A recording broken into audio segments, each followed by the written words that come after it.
right, we're going to give this just about 2 more minutes to give people a chance to get admitted, and then we're going to carry on because we have so many questions to go through.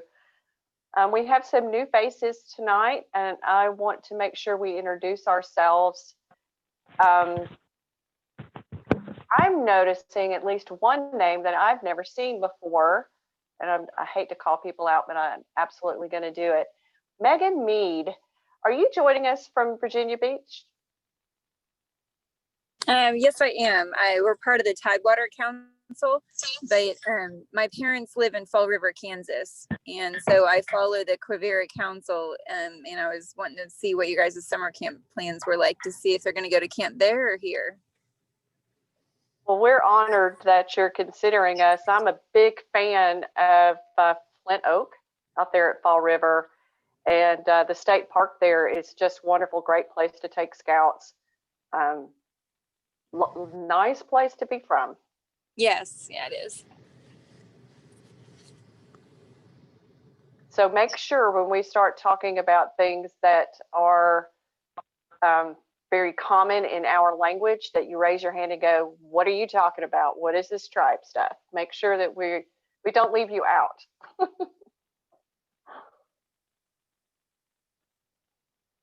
All right. Joseph Heil, Todd Weedle. All right, let's get going. So Maddie, if you'll open that slideshow back up, that would be great.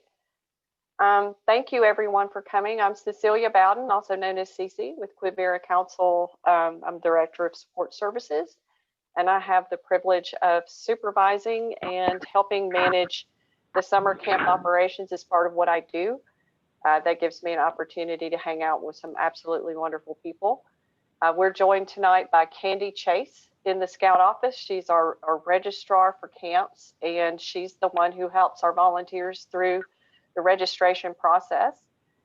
We have Maddie Kinkler, Council Marketing and Communication, who will be manning the slideshow and taking notes, I hope.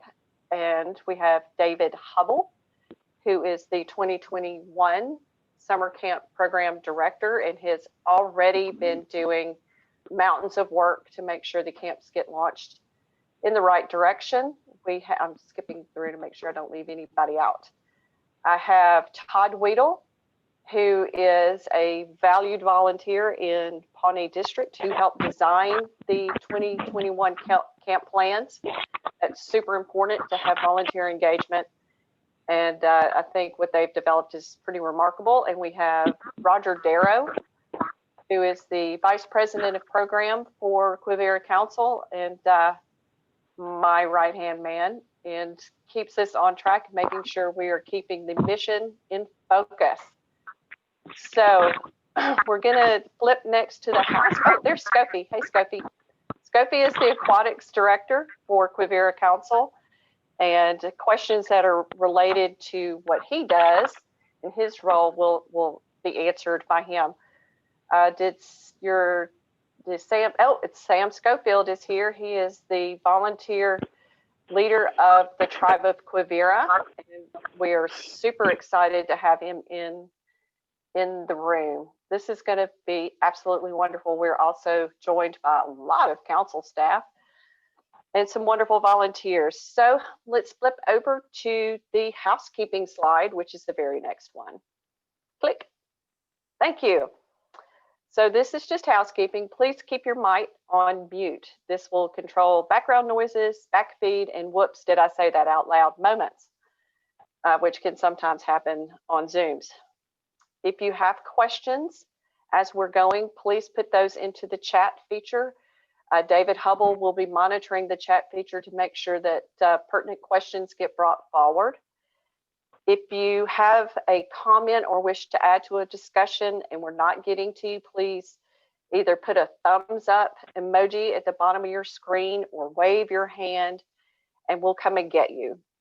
As always, this is a volunteer effort, so your ideas are welcome. If you have an idea that you think could make these camps better, make them run better, make them smoother, please, by all means, submit them to us, because this is This is our home. This is our camp program, and we all care about it. So fantastic. Any questions thus far? Should be a big no. All right, perfect. Let's go to the next slide.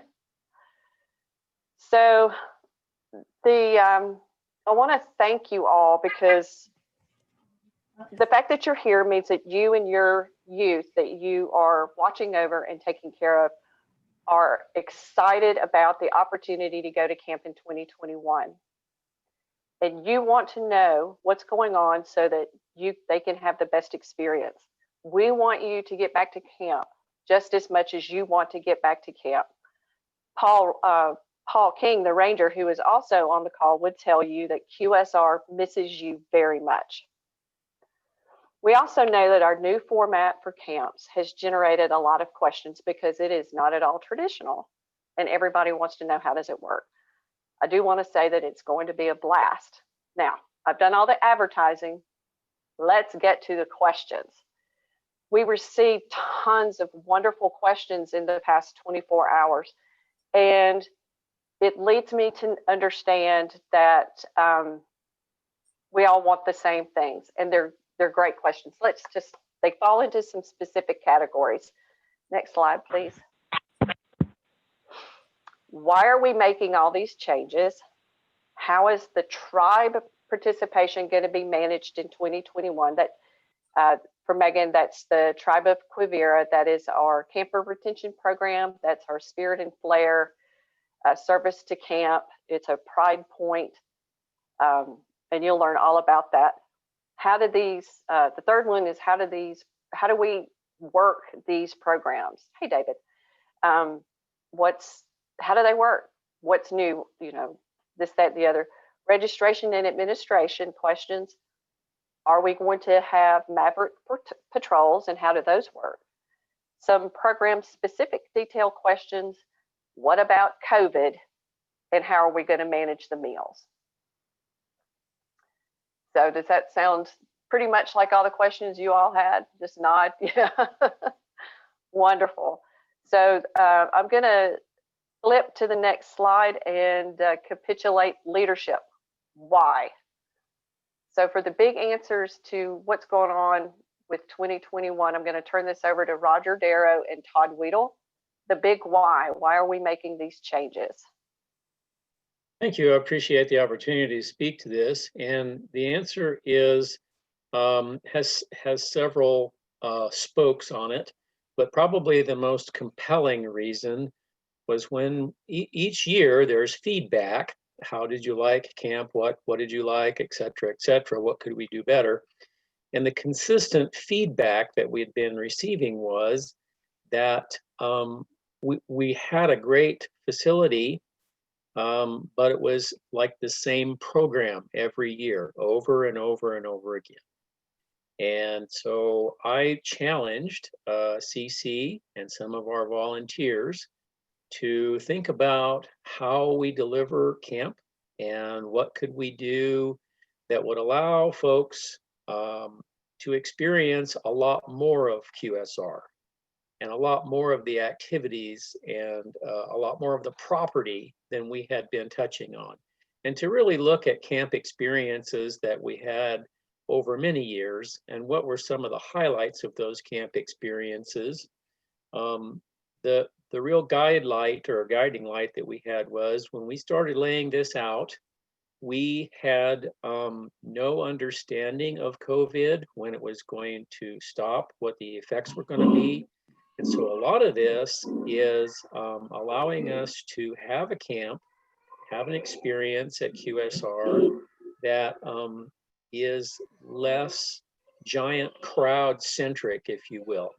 So participants can go off on Trailblazer Camp or Eagle Camp, and they're essentially in a bubble with a smaller group. This allows us to have smaller groups doing very different activities rather than gigantic groups. It's also kind of going back to our roots of patrol-based camping, where you are participating as a patrol member, and it has a little bit of a flavor. I want Todd to talk to this too, but it has just a small smidge of a flavor of what happens when you go to Philmont. So you're going to be in a smaller group and you're going to be participating and with that group all week long. And we definitely wanted to include the activities that are favorites. The tribe is definitely a favorite. So we've asked Sam and the tribe to consider how to deliver the program with the schedule that we've laid out. And I think it's my understanding they've got some good ideas. I'll ask Sam to speak to that probably a little later.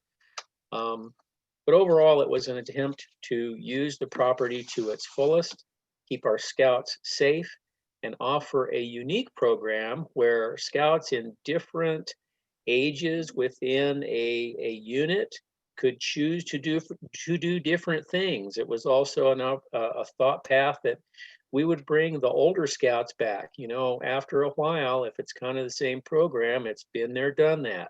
So there was an attempt to bring the older scouts in and challenge them and offer things that they had not been around before. Eagle Adventure Camp is a great example of that.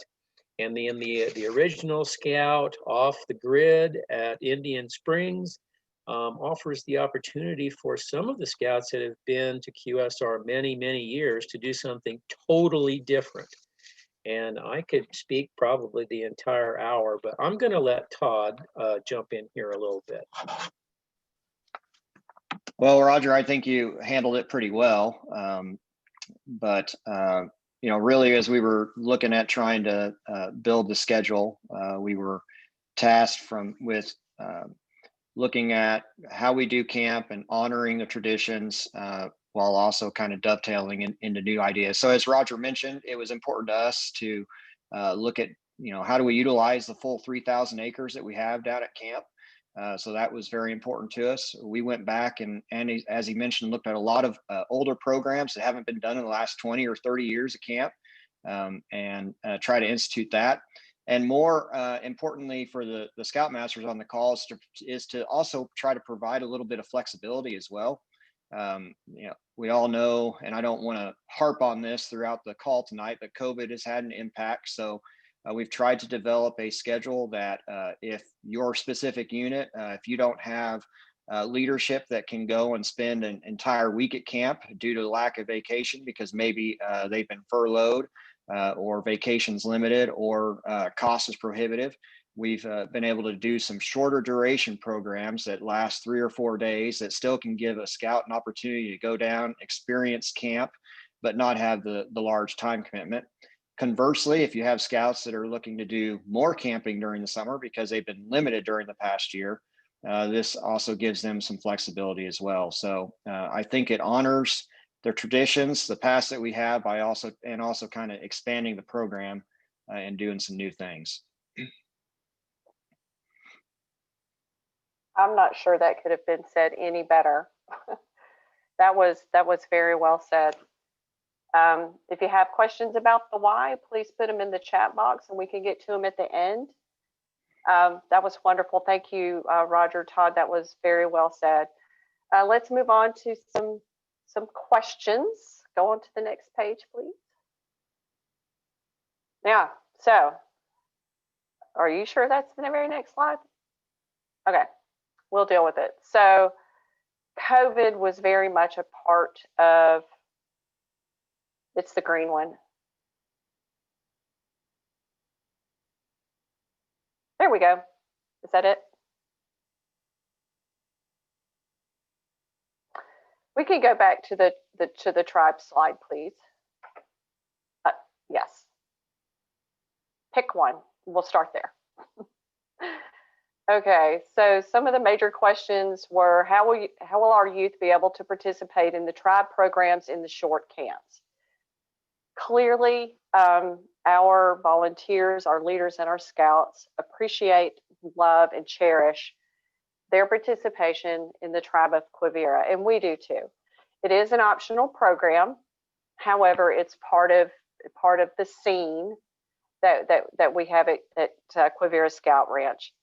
We know, I'm going to turn this over to Sam. We know that there will be tribe presence, and I'm going to turn this over to Sam Schofield because he needs to be answering these questions and not me. Okay. A couple things that right now we are working as a tribal council to come up with the programs that we need to work with for each of the programs. Yes, there will be tribal programs available in all of the camps to include the short-term camps.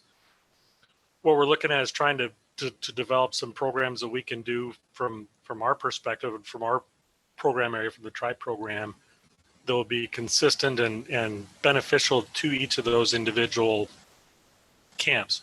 So for example, if you're looking at Trailblazer, we want to have a program that's going to be consistent with somebody who's going through that program. If you look at the Cargill, the conservation group, our program is going to be adjusted to meet that. Boots and Boats, we want to do something that's going to be specific to that program.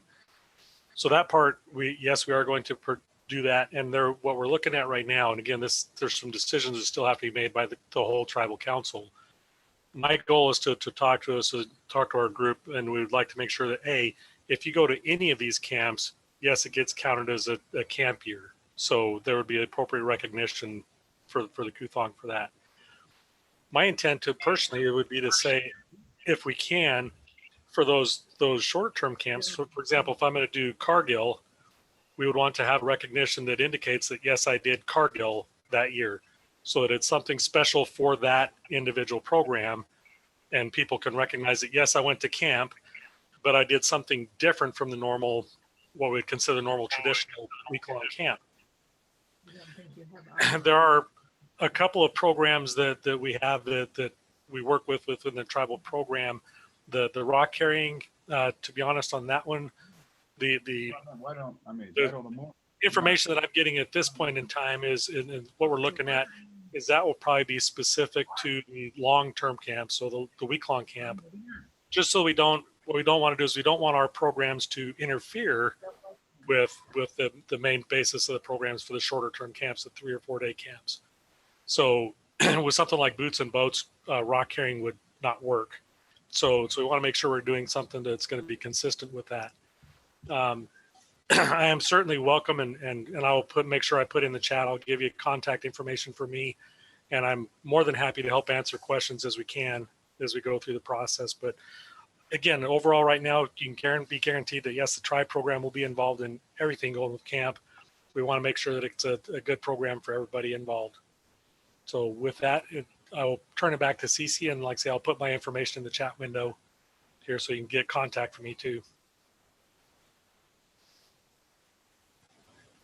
Does anybody have any questions? I don't see any thumbs or waving. Okay. Wonderful. Let's move on to the next slide, please. Okay, a lot of program participation questions that were common, which I love seeing because that lets me know that there's a great interest in some of the things that we're doing, the products that we're offering. Gives me the knowledge that our customers are actually interested in a little bit of change. Number one, can we send a group to Trailblazer, a group to Eagle Adventure, and a group to Cargill and attended a unit at the same time? That is exactly what that session is designed to do. Many times in the standard resident camp week, it's kind of a one size fits all. And in this opportunity, this short camp, you can bring your whole unit, and your first year campers, first and second year campers have a unique experience that's just for them. Your Eagle Adventure youth have a unique experience that's just for them. And any of the other short-term programs are designed and lumped there at the same time just to do that. We don't have to do one size fits all. We can have a unique camp experience and be with our troop at the same time. So thank you for that question. We'll work, Candy will help us figure out how to do the registration for that when we get down there. The next question was, some of our youth want to do 2 programs this summer. Fantastic. Our unit is planning to go to resident camp. Can my youth who want to go to other camp programs camp with another unit? And that's what we call a Maverick Scout or a Maverick Patrol. Roger, what do you think about this question?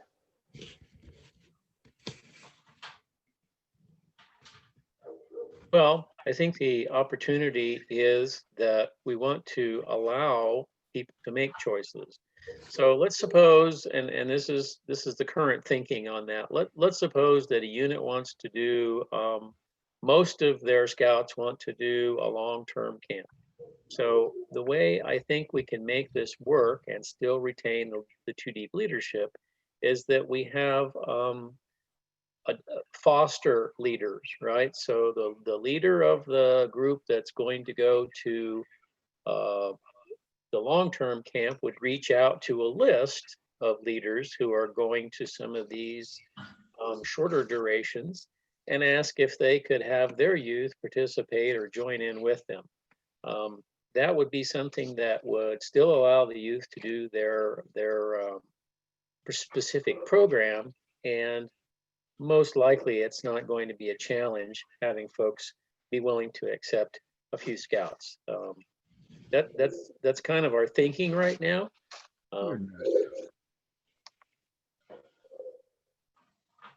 In terms of registering to make sure that those youth can get their opportunity for the second camp in prior to the early bird registration deadline, I would highly recommend that you go ahead and register them with the second camp that they want to go to now, and allow our staff to connect you with the proper, or with with some other unit leaders to do the fostering. That's been done before, and there's actually a unit leader incentive to be a trusted troop that accepts Maverick Scouts, and that's available on the website. If your unit accepts Maverick Scouts or a patrol, and that is used, then you would receive a free leader slot. So we actively encourage troops to host those scouts because everybody wants a summer camp.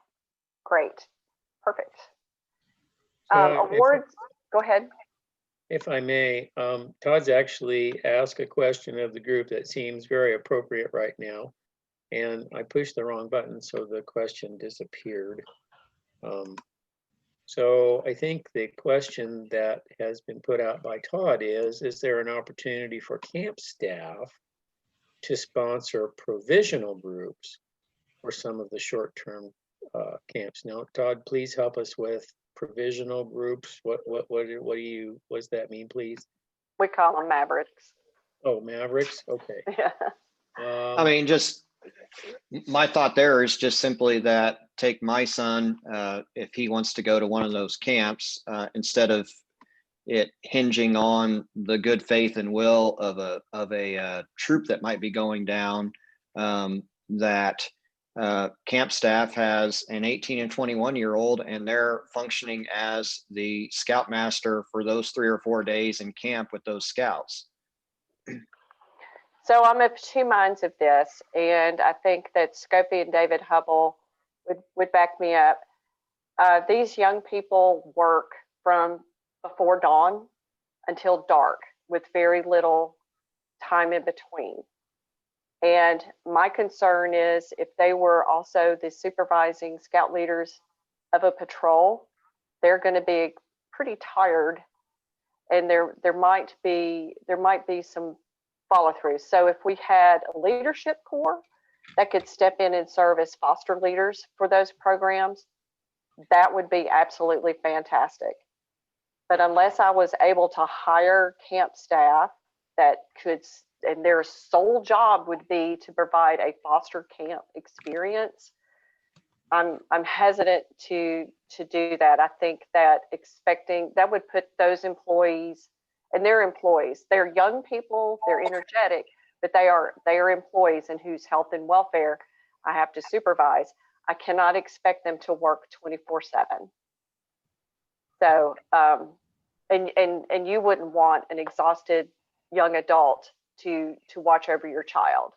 That's just opportunities for shenanigans. So I think there's a great opportunity for some wonderful veteran scout leaders to step up and help us make that available. And that's certainly, I hope Maddie's taking notes, because that's a request that we will make, and see if we have some scout leaders that would come and do that and build a provisional troop opportunity. So Give me a thumbs up if you think that's a good idea.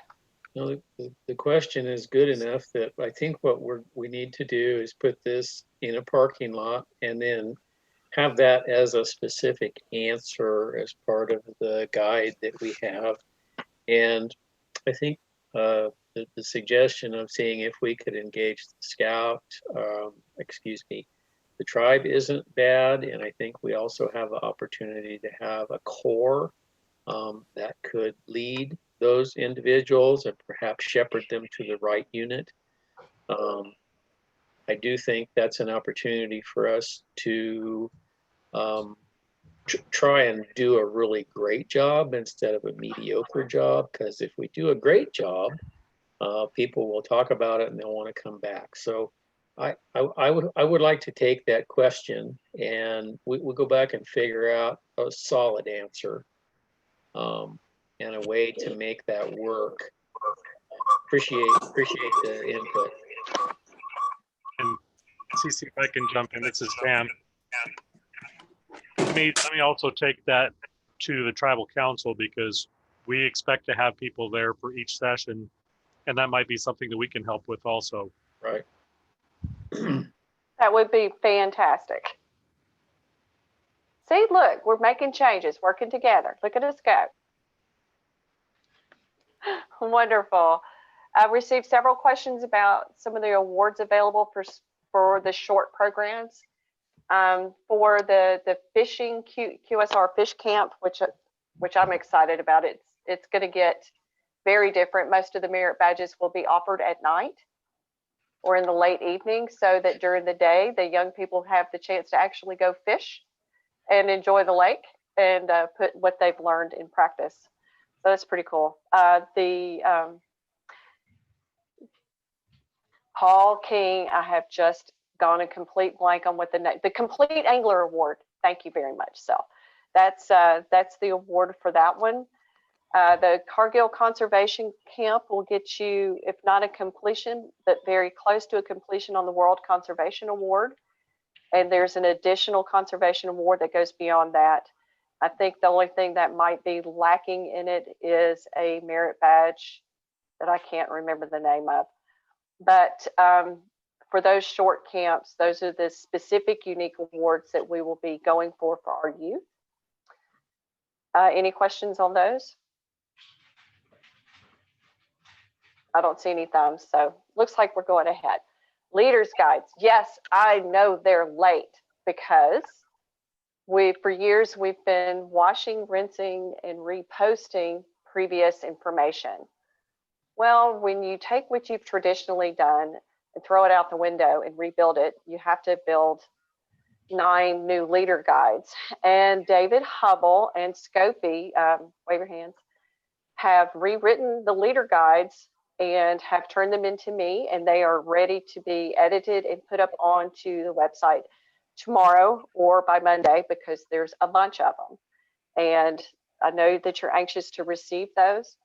On the website already is a document called Rules, Regulations, and the Basics, which is how to conduct yourself at camp, how to check in, what to expect, all those unpleasant little rules that we have to follow. That's already out there. But each leader guide will give you a gear list, a schedule somewhat, and what you can expect. So those are in our hot little hands, thanks to some valiant effort between Scopy and David Hubble, bringing it in to keep our customers happy. So give me till Monday, we'll get them out there. They got to get edited. Any other questions about those? Perfect. The questions about Boots and Boats trek. Yes, it is a real trek. You are spending almost no time in Pioneer Camp. You will arrive on the first day. You will spend some time going through your gear, just like you would at Philmont. You're going to do a gear shakedown and a skills check, because you've got to make sure that you can canoe and you have what you need. And you're going to go through your food to make sure that you're prepared. And you will either hike to your first overnight or canoe to your first overnight. And at each one of those overnight areas, there is a program that will be delivered, and David's going to tell me what that is in just a moment. And you will either hike or canoe to the next point. So you will not spend any time in Pioneer Camp until it's time to go home. We will have trail meals for you, just like at Philmont. You'll get it to put it in your boat or in your backpack, and you're going to have to cook out on the trail. And the only hangup is, and I believe that this will satisfy Mr. Paul King, is you'll have to have your own camp cooking gear.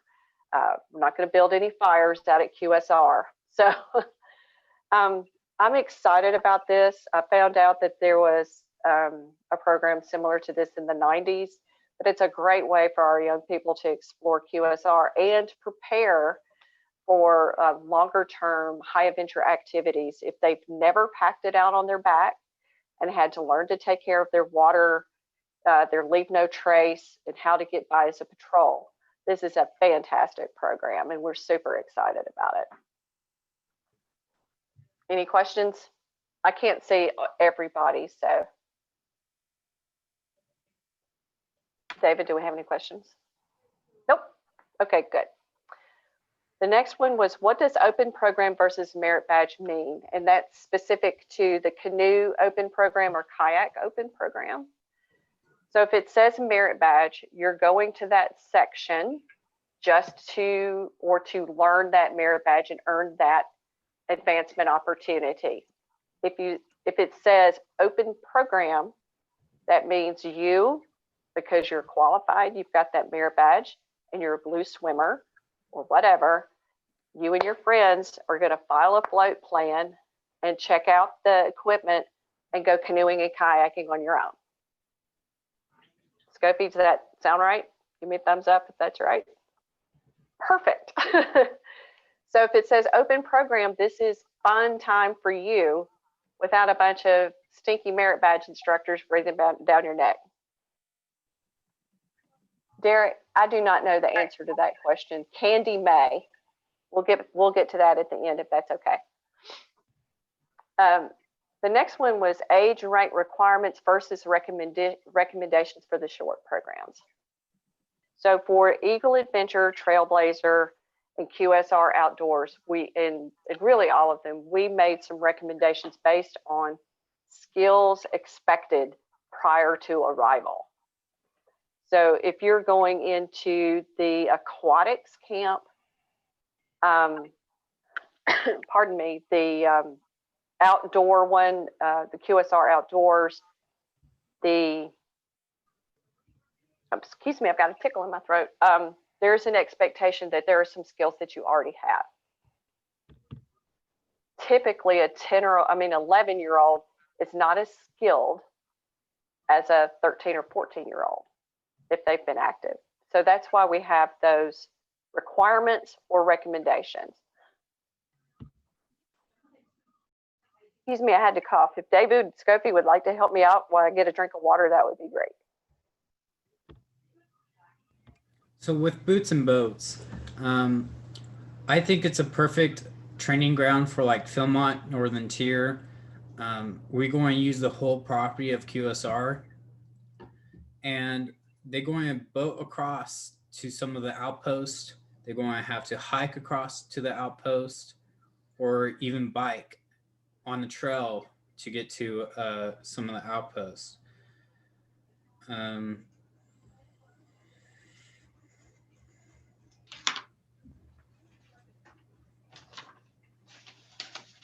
Most 11-year-olds, first-year scouts, are not going to be physically or mentally prepared for that kind of a thing. So that it's important that the activity is appropriate to the ages and stages of the youth involved. That's why we have the recommendations. If it's recommended and you bring a youth that's far younger than that recommendation, that young person may not have the experience we hope that they would have, because they're unprepared. They're mentally not, physically not developed enough, the strength to carry it out. Their skills may not be there. They would be disappointed. So if it says recommended, that's a scoutmaster and a parent and a youth call. I think I can handle it. Otherwise, they may have a terrible, terrible visit. We don't want that. Any questions about that? David, I can't see everybody. Are we getting any questions? Yes. Okay. Yeah, too. Okay. If hot meals are being delivered to camp, what cooking or eating gear do we need? Yes, we're delivering the hot meals in hot boxes and in coolers, or we're delivering them to a distribution point. We are not going to be able to provide eating utensils. We're not going to be providing plates, bowls, cups, spoons. Those are things that are typically with a scout if they're following the 10 essentials for camp, and with a patrol or a unit in their gear. That helps us keep our costs down and keeps paper waste out of the environment. So you will need to make sure you're bringing your gear that you need to wash your own dishes and clean up after yourselves. But the meals are being delivered in hot boxes. You'll slide that out there, take all your ingredients out, have a wonderful meal, take that stuff back, take the equipment back to the distribution point to be collected, sanitized, and reused. So, CC, we don't have to wash them then? No, you won't be washing you will not be washing out the hot boxes or the coolers. We have a sanitation process that we're going to use that's very specific for COVID and any other foodborne illness sanitation needs. So you just empty them out, take them back to the distribution point, and we'll take care of that. But the eating and cleaning within camp is going to be with the unit, and it's a great time for everybody to learn how to wash 3 different ways, isn't it? Any other questions? Will we be able to bring our trailers to campsites? Yes. I knew you were going to ask me that, Dave Dibble. I don't know what it is about Troop 450. They think they have to have their trailer in the middle of camp.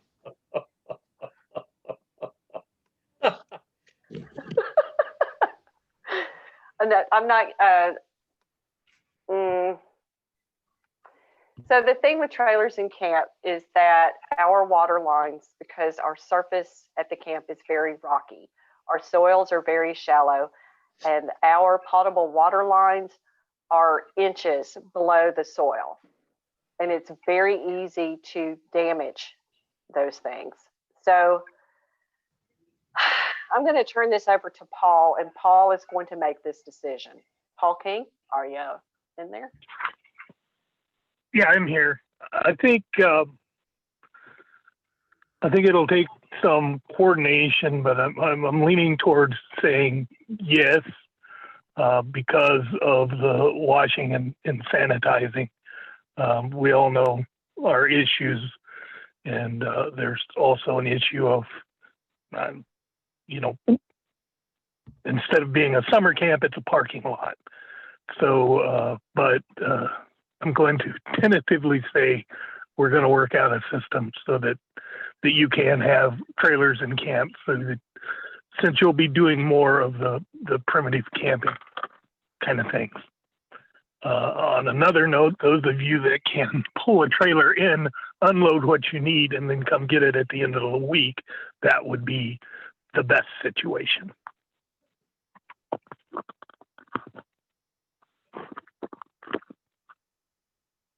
Do you feel like it's reasonable to say, can we just do one trailer, please, for some of these bigger units that can bring a parade?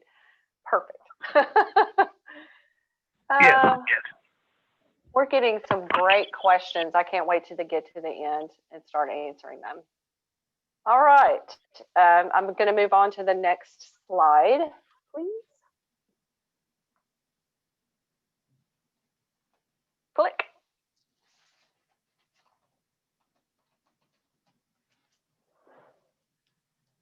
Okay, I may have already covered some of these just in my exuberance to talk about everything at one time.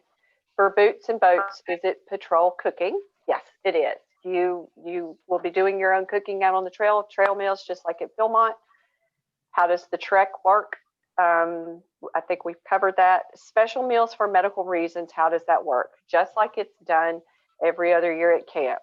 In your opportunity to register, I believe there may be 2 times that you can say, I have a special need. There is a form on the website that you submit, and that gives me, that lets us know that I have a special diet that I need to follow. And if we're able to meet that need, we're going to help, we're going to meet that need. If I know about it ahead of time and I cannot meet that need, then we will contact you and say we cannot meet that need, and we will work together to find a solution. We try very hard, because it's very important that special dietary restrictions are followed. I personally am diabetic, so I make sure that I eat right. I'm going to make sure that everybody that hands me a meal knows that I have to watch what I eat. Is the menu available? Not yet. And there's a simple reason. Until I know what customers we have, we're not going to make people work in advance. That will come out. I will miss the salad bar. So Derek, I will tell you that there's a way that we can do salads. I will miss the salad bar as well, but we're still gonna have salad. We will develop the menu after the year and make sure that we've got viable camp operations. Are all these changes because of COVID-19? It's very much a part of it. We did decide to take the dining hall offline for 2021 because of COVID-19. Can't put 150 or 300 people in a room eating at the same time, shoulder to shoulder. It's just not proper with COVID considerations. So that being said, if things change and the world opens back up, we will put the dining hall back online. So keep watching and keep praying, and y'all keep staying safe so that we can move on from COVID. The original Scout, what about water and comfort stations? There is potable water already out there. So the original Scout means you're going to have to put some effort into getting your water and making sure that you're taking care of your the cooking and all that stuff. It's very primitive. There is potable water out there. Paul can answer the question if there's more than one access point or not, but they're going to be available to you, and they'll be very well lit up, and there will be plenty of comfort stations. However, there will not be a shower. It's 3 days, and so I think that you can go swimming. If I could interject, I haven't seen the exact locations for the backcountry camping, but I'm assuming we're going to have to use either water purification or water filtration in some of the locations, if not the bulk. That is true. Of course, you could pack or canoe water from a spigot out there too.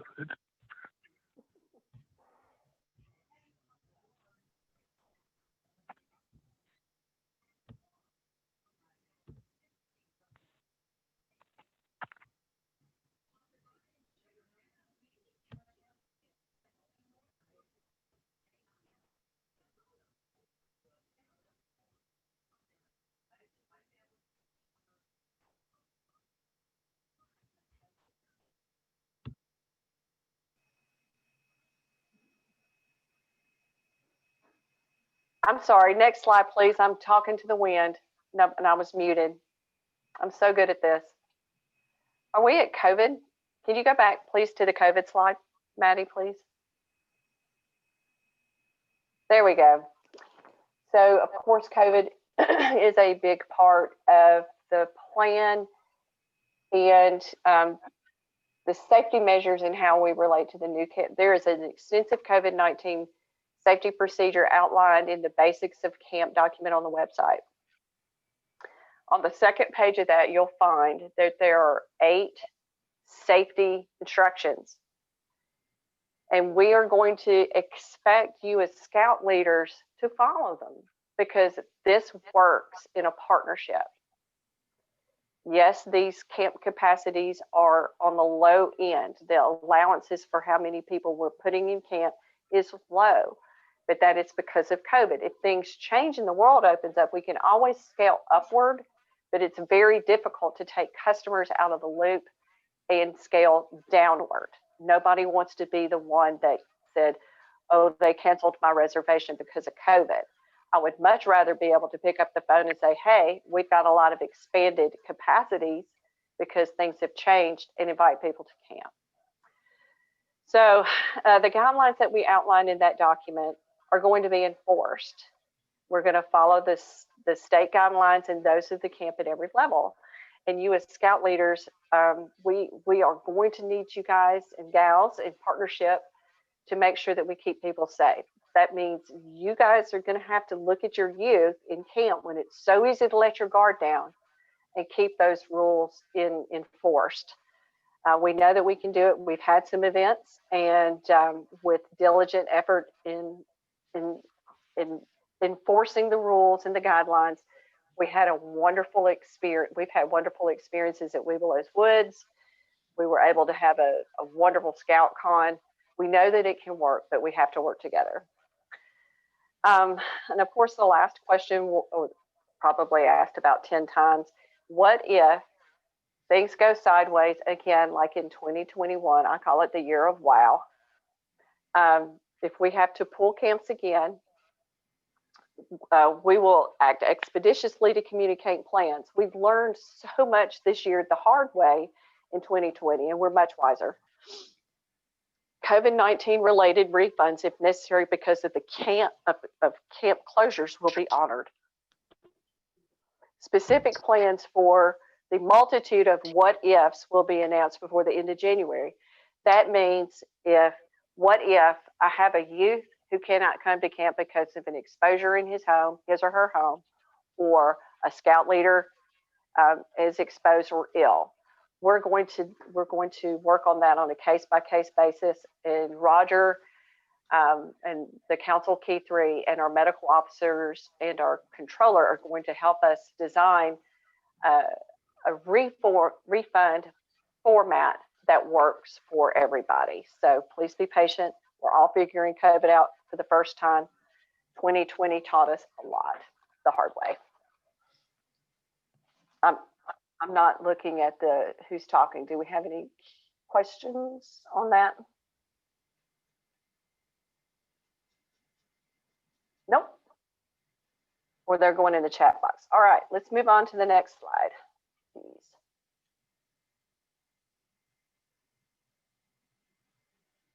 Registration and timeline questions. These are published. I do want to give you a heads up. There is an error in the in Black Pug and in the mailer that went out. Unfortunately, it had posted the original Scout program at $290.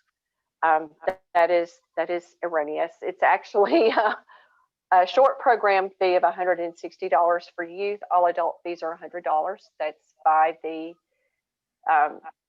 early bird deadline of December the 21st. I do apologize for that mistake, but if you look at that tiny, tiny grid, I could not read it. I'm so sorry.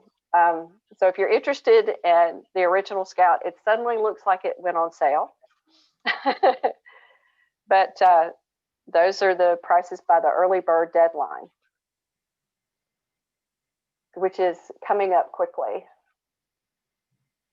All right, next slide.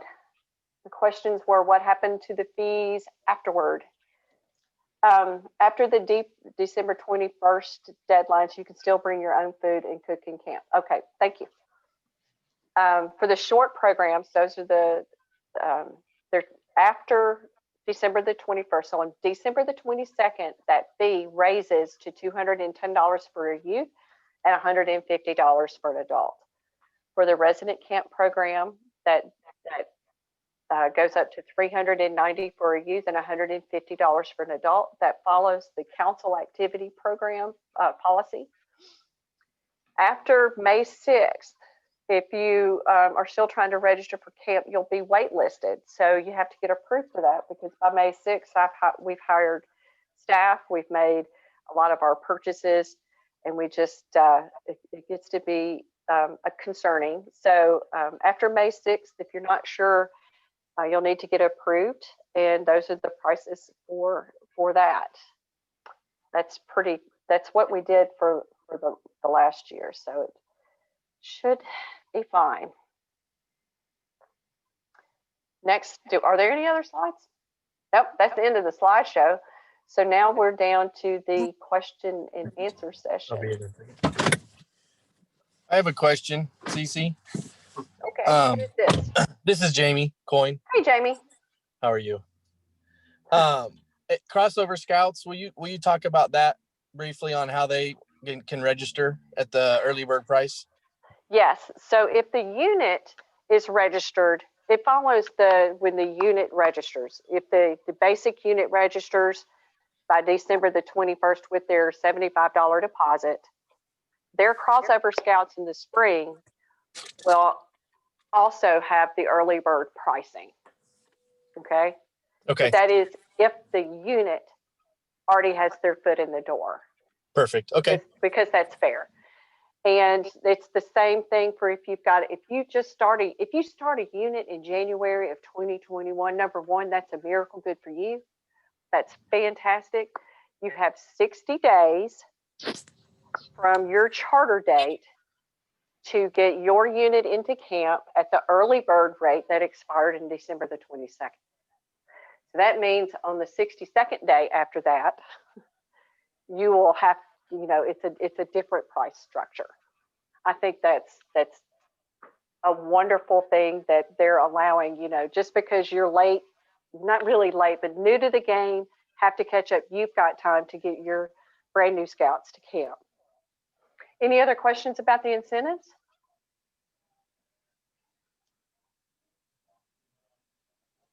I'm going to jump in here about the incentives and all the considerations. You will need to contact me after you've paid the deposits for me to be able to adjust your fees accordingly. That's good to know. Okay.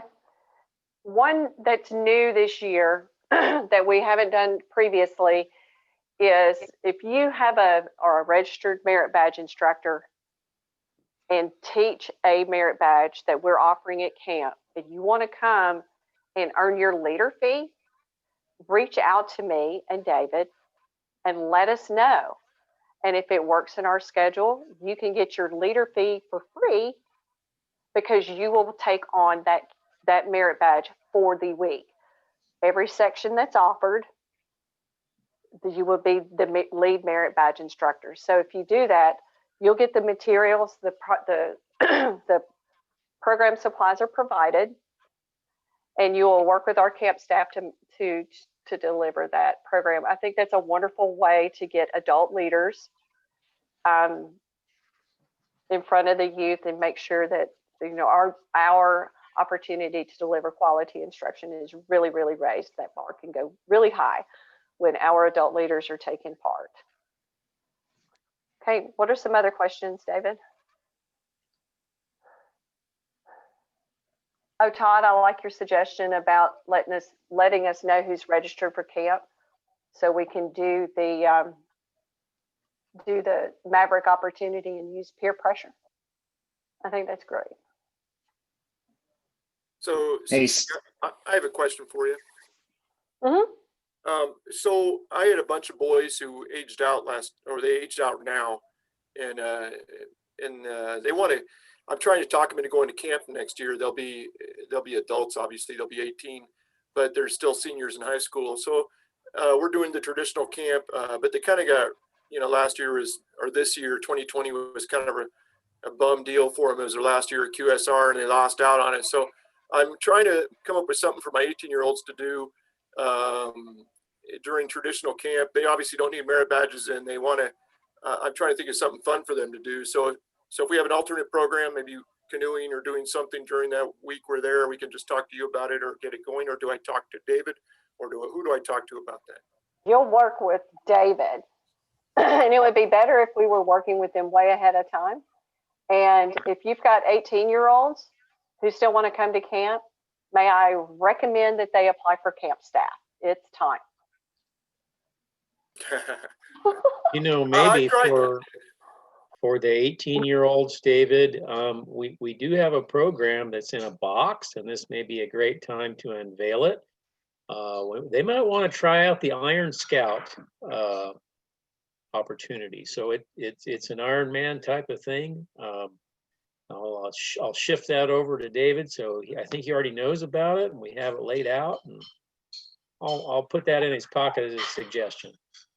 Yes. So the Iron Scout Challenge is will be a perfect program event, or during a second activity they could be doing during traditional. And it's in the name, it's Iron Scouts. So they will have to do some tough things. And one of them's canoeing across our lake, to like hiking a good amount, to like not tying, and they will have to know this stuff. And there would be a part of archery, and they will have to label know the archery parts, and there would be many more. And I need to pull up that program if we're going to add it in. So the kicker for Iron Scout is it's patrol based, right? It's 2 scouts doing this together. So 18-year-olds are not scouts. Is that okay? Well, they're registered as adults, so they could be in Iron Patrol. David's just trying to make my hair stand up. I just want to get I'd like to keep these boys engaged, and I feel bad that last year they didn't get to, or this year, 2020, they didn't get to go. And so I'm just looking for something fun for them to do. That does sound like fun.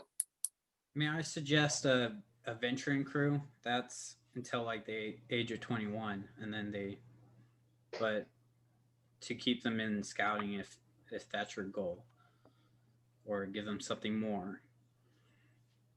That's a good Excellent answer. David, I'm also going to pitch out there, if I could, that in 2021 we're hoping to get a good bit of work done on restoring some trails as well as building new ones. And if you had a handful of 18-year-olds, that's just the perfect age, because they can use all the tools. And if they really wanted to become trailblazers, we could really quickly come up with a trailblazer program for that group of kids. Paul, what do they call that? And Todd Weedle can answer that. What do they call that group at Philmont that does the rock crew, the conservation group, and they develop the trails? Maybe we should develop that in a hurry. Yeah, it's a trail crew. Well, thank you. Hey, Stacey, can you hear me? I can, but I yes, go. Okay. I'm probably preaching to the choir here, and for those in Pawnee District, you probably heard this mini rant last Thursday at a roundtable meeting. So Roger's going to close his ears, but I'm going to challenge everybody on this call tonight, as someone that flat out loves QSR. Cece's not going to say it, and council staff probably isn't going to say it, but we need to, as scoutmasters and unit leaders and people committed to the ranch down there, we need to do everything in our power to encourage every one of our scouts, every one of our units in this council to go down and utilize QSR both this spring for unit camping and definitely this summer for summer camp. The fact of the matter is the council needs the support and the council needs the revenue that summer camp generates. And we as committed scouters in Quivira Council need to send a message that we value that ranch, that we want that ranch, and that we're going to support that ranch. So I would encourage everybody on this call, once it's over, to go back to your units, talk up whatever program that you want to embrace and get your boys excited and get everyone to camp, and then go out and tell 3 of your scouter friends that they need to get their units down to camp. And if you happen to be a unit that maybe goes out of council every other year, I would strongly encourage you to maybe adjust your plans and go to QSR in 2021, even if that's an off year for you. We need to support our council and we need to support the ranch. Wow. Thank you, Todd. In that line, Roger had the suggestion today that we should reach out to our out of council historical customers and do a special call for them next week. We will do another call next week if people want to do another call, kind of cover the same topics, but make sure everybody knows that QSR is prepared and excited about being there in 2021. We're going to roar in like a lion, and I'm excited about it. So and it's the 60th anniversary. Sam Schofield just reminded, how can we possibly want to miss such an awesome year? It's the 60th anniversary at QSR. And there's a lot of love there. It's a little bit after 7. I'd like to address more questions if I could, and then let everybody get on with their evening. Last round. I have some questions. This is Bruce. Hi, Bruce. With new crossover Arrow of Light Scouts, I assume there's a number on the resident camp or something, and there's a number that it hits a maximum, and then you can't add any more people then? That's true. There is a maximum that we're willing to have right now. If you're working closely with your packs where you're expecting fly up scouts this spring, you might want to consider just booking the slots now. And if they don't cross over, then those fees can apply to other scouts in your unit. But absolutely go ahead and book your slots. You don't have to put names in right now, and Candy will correct me if I'm wrong. You're just booking your slots. So definitely, I think, get your toe in the water, work with your Cub Masters that you're expecting fly ups from, and save your spot. But any other questions like that for Candy? Candy, am I saying that right?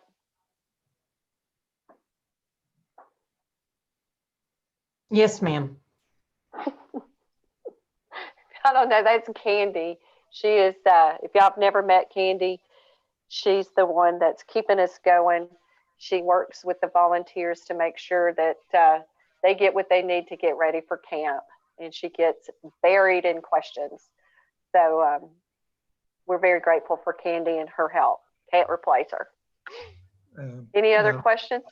This is Bruce again. Hey, Bruce. I missed the first part, but if you have scouts that want to go to the beginning scouts and a few others that if they want to go to the Trailblazer camp or the Eagle Adventure camp, can they still camp at the same campsite or something, or Yes. how's that work? Absolutely. So you load them all up at home, at your home base like you normally do, and everybody comes to camp. Everybody camps together, but they have unique experiences. Your Trailblazers go to the Trailblazer program. That's your first and second year scouts. Your olders go to Eagle Adventure or the QSR Outdoors or the Cargill program, and you still have that home unit experience. Yes, exactly. Okay, so basically the Trailblazer mini camp is basically for first and second year campers. Yes, sir. It's designed for them. They're not going to get 56 merit badges at the end of the week. What they will get are the the first, very far down the trail in their first and second year advancement needs in the book. And they have an opportunity to pick up 2 or 3 merit badges as well. But that's not so much a merit badge camp as it is an advancement and skills building camp.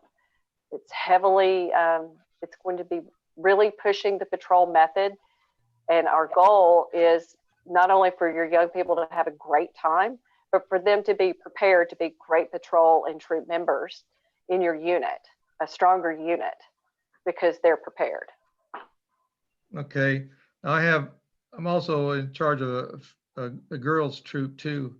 And I have 2 of them that are pushing real hard that just got their second class and are pushing hard for first class, but they still should take the Trailblazer camp. If they're already beyond their first, if they're pushing into first class, they don't need to go to Trailblazer camp. They would need to go to Eagle Adventure and work on skills and advancement after the first class rank. Scopy and David can correct me if I'm incorrect. Right. Correct. Okay, go say they don't have to be actually first class, but just almost there to go into the Eagle Adventure then? If the second class is already attained, if they've already achieved second class and they're Yes. working toward first class, then the Eagle Adventure Camp would be great for them.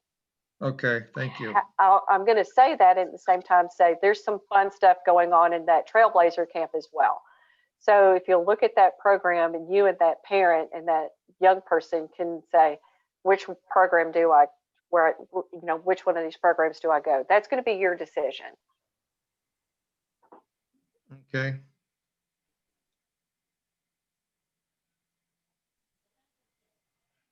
Hey, Cece, this is Julie. I have a question. Hi, Julie. Hey, I'm on the phone only because I'm at a Explorer Post meeting. But so can you explain, there was a mention about merit badge counselors. Do you have particular merit badges you're wanting us to volunteer for or anything? So there are on the website for each program, we have posted the class catalog, and that lists the merit badges or open programs that we're offering. So it's a quick read. You can look through those and say, oh, you know, I can teach XYZ merit badge, or I can teach these 2, or I can teach this merit badge and help out at the waterfront. That's what we're looking for is to do that, and we're willing to make some deals. TC, can I interrupt there? Sure. Probably not the waterfront, but It'd have to be qualified supervision. Yes. Yes. I don't want Scopy to get angry. Amen. Yeah, if I love having adults help at the waterfront, but there are a lot of really strict rules with the waterfront and running aquatics with the Scouts BSA. So if you're going to help down there, the best thing you can do is have certification. That's one thing I'm really pushing for this year. We've put it in oh my gosh, my brain is so frozen. I'm sorry. We've put it in as a program you can take, the Swim and Water Rescue, which is the unit level BSA lifeguard, essentially. I'm putting that into the program because that gives you that ability to do your own swim tests within your unit. And also then when you come back to camp, I can use you as one of my staff and I don't have to count you as someone who's not qualified. I have to have 50% people who are qualified. And so I have to make sure I have room for you to actually help. So qualification there is the #1 thing. I was trying to use it as an example. If there's a program that you can support, we want to know about it. But the other end of it is we really need you to be there in that moment and take care of that responsibility. So it's a trade. So on that, it'd be like every day of the week we'd be working on that merit badge if we volunteered. Yes. So yes, exactly. It has to be agreed upon beforehand so we can make sure that you've got everything that you need. And I completely just lost my train of thought looking at are there opportunities for qualifications before camp? Can you please restate your question? I got derailed. Julie? Me? Yes. Oh, sorry. I forgot my question myself. We would be teaching the merit badge every day. It wouldn't be like it's a 1-day merit badge. It's every day of the week merit badge for like resident camp. Yes, so most of them do not meet 5 days a week. They will meet for a certain number of blocks. So if you've just been approved for a specific merit badge, if you've chosen a merit badge that's only offered 1 or 2 times, we're asking you for about 8 hours, not including your prep time and getting through the material time to get ready. So it really just depends on what you've chosen. Not every merit badge is offered 5 or 6 times. Sometimes it's only offered once or twice. Is that helpful? Yes, All right. thank you. Okay, good. One more question, and then I need to let all you wonderful people go do something else with your evening. Any others?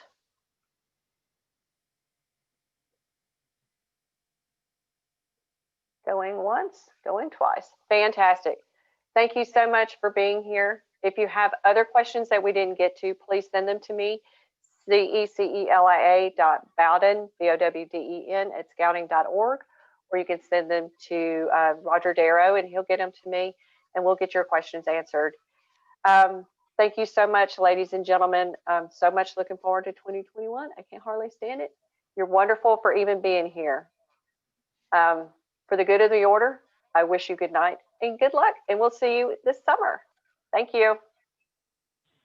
Thanks.